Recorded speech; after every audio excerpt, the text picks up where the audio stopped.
Stories like this are the reason why, as a single mother, you have to be careful the kind of man you bring into the lives of your children. You have to be careful the kind of man you date, because as far as I'm concerned, single mothers are usually easy targets to deadbeat men, opportunists, and people with bad intentions. And such was the case for 39-year-old Alberta Aan, who was brutally murdered along with her children in their home in Tubalink Estate, Kassoa, Ghana, on the 19th of May 2024. It was said that Alberta used to be married, and after giving birth to 4 children, she and her husband separated. It's unclear if the husband was already in the US at the time of the separation or if he went to the US after the separation. But it is possible that he was in the US and she was in Ghana, and so the relationship could not work, therefore they separated. During this separation, she started associating with a man named Samuel Amoa. Samuel was always seen in the house with her, helping around, running errands. For her family members, they thought Samuel was just an errand boy. Little did they know that she and Samuel were an item, because the neighbors would see them fighting every single time. They were always fighting. And that was how the fact that she was in a relationship with Samuel came to light, because other than that, Alberta's immediate family only assumed he was a houseboy, a handman, a farmhand, a man who drives the car, somebody who is just there to help around. They did not know that Samuel and Alberta had a relationship, until this whole thing blew up in their faces in one of the worst ways they could ever imagine. And when the neighbors were asked, they said that the fights, from what they could hear,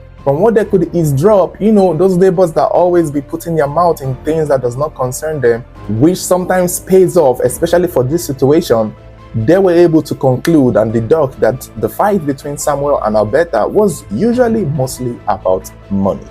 And this would eventually lead to the motive as to why Samuel would have done what he did. Because on the day of the murder, the neighbors had heard a heavy screaming coming from Alberta's house. They knew this fight was on another level, because after a while, the screaming stopped, and instantly the police were called. And when the police got to Alberta's house, they saw that Alberta was dead.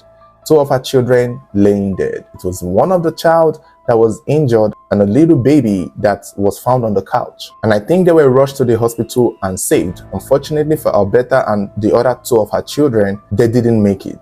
They had been attacked with a heavy machete, heavy blows to their heads, and that was what caused their deaths. And instantly, it did not take long to know it was Samuel who would have done it. The neighbors could not think of anyone else other than Samuel Amoa. And the big question became, why would he do this?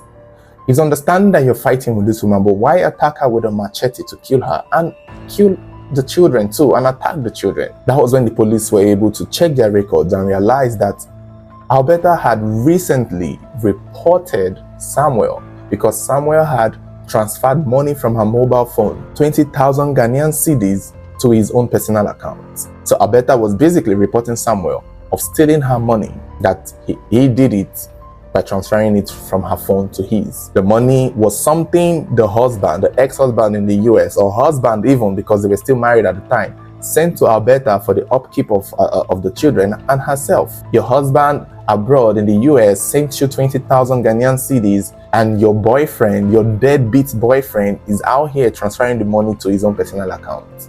Which in my mind, I'm like, for that to even happen, it goes to show you that this wasn't robbery, because the report was made days before, which means that for this guy to transfer the money, it wasn't robbery. He didn't force her. He, however, had access to her mobile phone, which clearly indicates that they were somewhat in a relationship.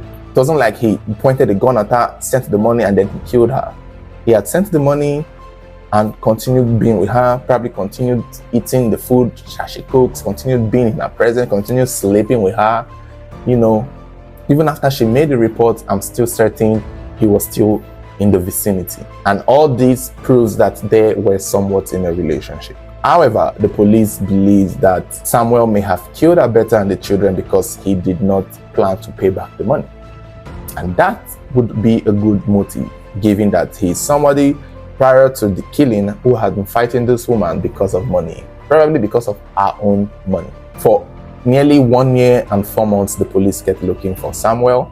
He was seriously hiding, but eventually the jig was up and he was caught and arrested. On the 17th of September last year, 2025.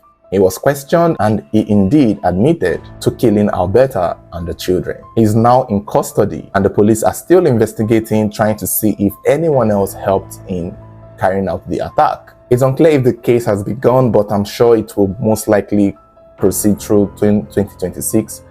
And I don't see him coming out of it. Personally, he has admitted to killing it. And I also don't believe he worked with someone.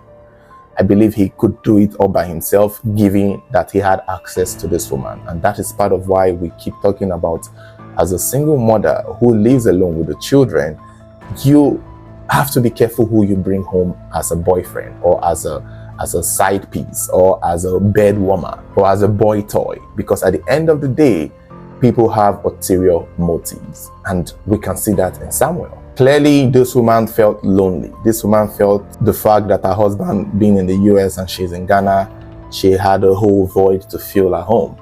And it is possible that Samuel was somebody who used to be around to run errands and she probably just fell for the trick. Because, no offense, given how she looks and given how Samuel looks, I don't like to judge people based on looks, but yikes. Like, she really settled. She really, I feel like even at being a baby mama, she could do so much better. But to end up with someone or to even have anything to do with this man, I don't know. It's surprising. I probably would want to see pictures of her husband to understand if this is the type of man she likes. Because I wouldn't match them both. At this point, I would believe that he forced himself on her, but the fact that he had access to her phone to transfer the money shows that they were clearly somewhat, and these men can be very tricky and very cunning and they know the right buttons to press. They know that as a single woman with all these kids in your hands, you are vulnerable. You're desperate. You need a man. You need the presence of a man. They know all the things that you need and they try so hard to pretend to be that person for you so that you can let your guards down, rely on them, and once they've seen that you've gotten comfortable with them and you've given them enough access, they start to extort, take money, steal, find a way into your bank account, manipulate, lie, take advantage of you, use your children against you, belittle you, constantly remind you that you are a single mother and nobody wants you except them, probably give you the best sex of your life in bed, and all that is not because they love you, but because it's part of them to manipulate you. And I think he did it successfully, but when he took that money, she didn't let it slide. She didn't let it go, because again, that was money for her children. Samuel was just a greedy user. There are users out there who are compassionate enough to be like, you know what, I'll just take 100 CD. I will just take 1,000 CD. But you took the whole 20,000 CD. Come on. Samuel was clearly a user. And probably when she reported, he was summoned and asked to pay. And when he knows he could not pay back, because these people have no intention, that was why he came there, for the money. And so he had to kill them because, that was the only way he could get out of paying that money. The money was probably something that his charms could not fix. A good sex in bed could not fix it. Being manipulative, helping with carrying the loads, helping with doing the children's assignment, helping with doing chores, helping with running errands could not fix because he needed to pay back the money. And that's the thing with greedy people like this. They don't know when to stop. They think they can just keep using and using somebody. And that is possible until the person has sense. And now that Alberta finally got to her senses and is now fighting back, he got rid of her and the children, or at least 2 of them. And that's the thing. That's why as a single woman or as a single mother of a certain age, start being careful about the men that come around you. Look beyond what you see. Put them into multiple tests. And when you see that they are sleazy or they are corny, the first red flag, please ask them to leave. And if they can't leave, you yourself do the leaving. It's unfortunate.